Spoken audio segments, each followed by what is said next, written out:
Introducing the new Form Designer element for generating action items. With the action item element, you can now generate an action item directly from any form you design. Let's take a look. In the Form Designer, you can click here to add an action item element to your design. The action item will look like this in your form. Notice the headers and helper text already provided in the element. Workers will need to give a title and description of the action item. Upload supporting documents is optional but can give extra information to properly resolve the item. Workers click here to add more action items as needed.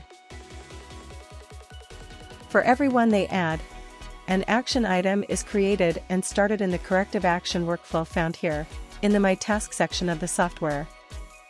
For example, this form has 3 action items added to it. When handed in, it creates these 3 action items to be assigned to your workers. Action items are perfect for safety meetings, toolbox talks, and manager meetings. The possibilities are endless. Thanks for watching, and until next time, stay safe out there.